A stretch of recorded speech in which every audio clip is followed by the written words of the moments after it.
Salut à tous!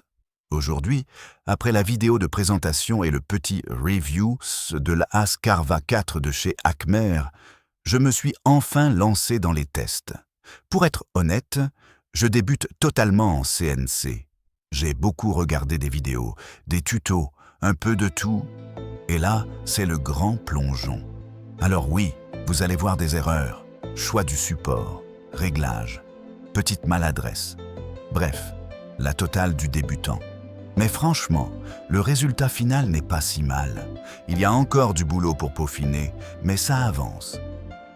Ça prend du temps, ça fait un peu de bruit. Mais je pense que le plus bruyant, c'est clairement le ventilo de la carte mère de la machine. Lui, on l'entend bien, mais bon, ça fait partie du charme. Dès la prise en main de l'Ascarva 4 de chez Acmer, que cette CNC est pensée pour être simple d'utilisation. On peut travailler avec une carte SD directement dans la machine et tout contrôler depuis l'écran tactile qui est de qualité. Mais on peut aussi la connecter à l'ordinateur et utiliser Candle ou la version en ligne diesel. C'est cette option que j'ai choisie. Je commence par installer la petite fraise, le modèle couteau fourni avec la machine. Désolé pour ce passage, le cadrage n'est pas parfait.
J'installe ensuite le Z-Probe.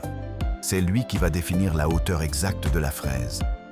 Comme je débute, je préfère vérifier plusieurs fois, histoire d'être certain de ne pas me tromper.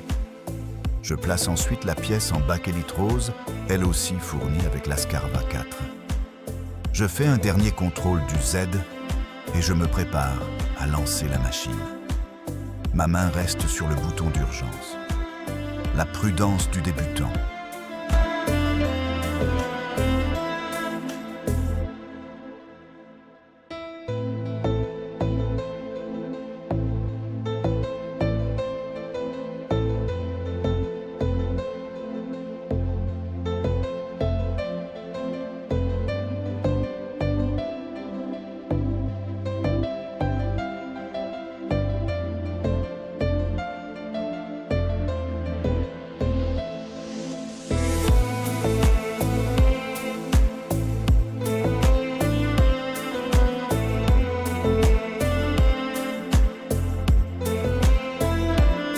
CNC se met en route.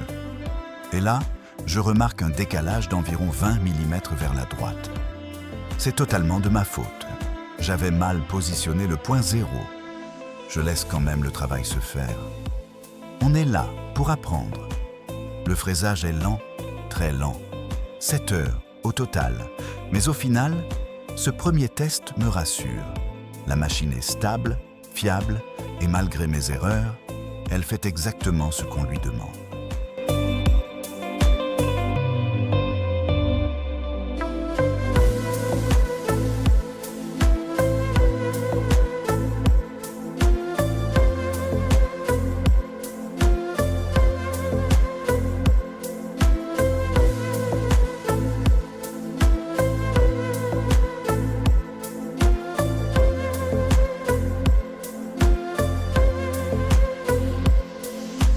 commencer, j'ai gravé un fichier qui était sur la clé fournie. Un poisson. Je l'avais déjà vu dans une vidéo et les effets étaient super jolis. De mon côté, on va dire que c'est ma version débutant. J'avais mal calé la CNC, donc j'ai eu un décalage de 2 cm sur la droite. Résultat, le poisson est un peu recadré façon freestyle, sans sa queue. Mais j'ai laissé la gravure aller jusqu'au bout. Et honnêtement, je trouve ça plutôt sympa malgré quelques défauts, sûrement liés au manque d'expérience et aussi au fait qu'on n'a que des fraises type couteau au départ.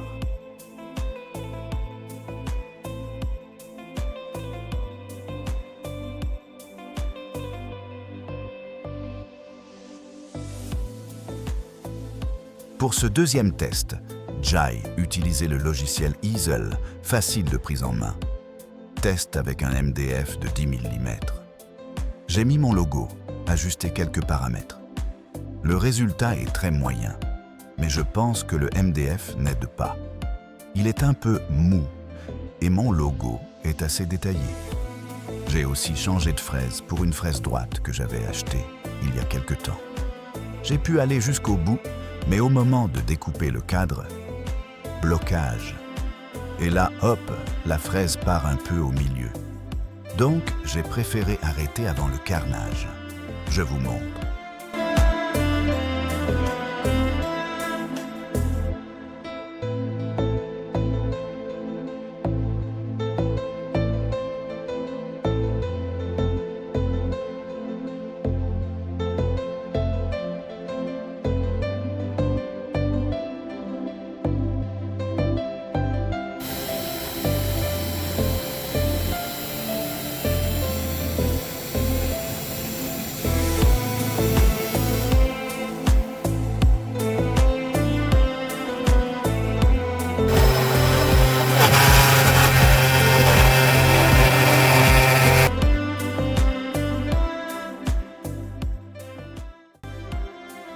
Troisième test, du contreplaqué 10 mm.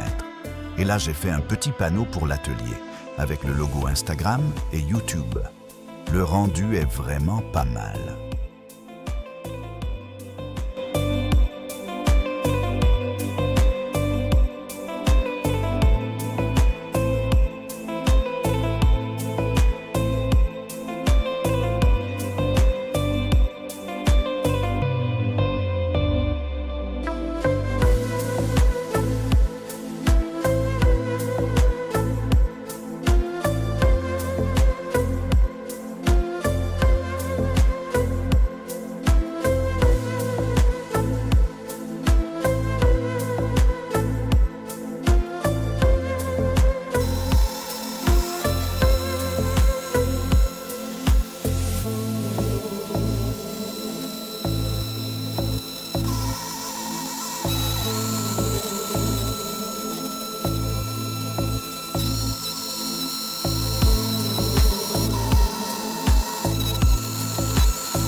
Un petit coup de ponçage et de finition.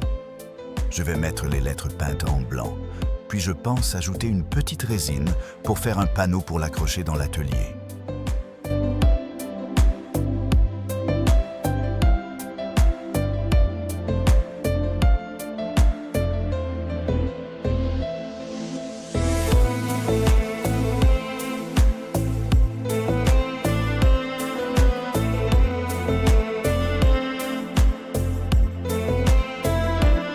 Ce quatrième test, ce sera sur un CP de 12 mm. Je suis en train de faire le Z-probe manuellement avec une feuille. Il faut juste que cela accroche légèrement. C'est une autre façon de faire, très pratique et qui fonctionne parfaitement. En arrière-plan, Vous voyez que c'est sur Easel. Je suis en train de lancer tous les paramètres. Il reconnaît la machine et voilà, il a lancé la gravure. Donc, ce serait une gravure d'une tête de loup. J'ai choisi la même fraise que sur le précédent test, une fraise de 3 mm. En fin de vidéo, vous verrez, j'ai choisi de noircir l'intérieur de la gravure en noir et de mettre une couche de résine.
Maintenant, sur du hêtre, je vais graver un fichier importé du site d'Acmer. C'est un bois plus tendre et on peut constater que le petit moteur de 70 watts fonctionne bien. Vivement le nouveau moteur de 500 watts qui permettra d'aller plus vite.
Pas mal.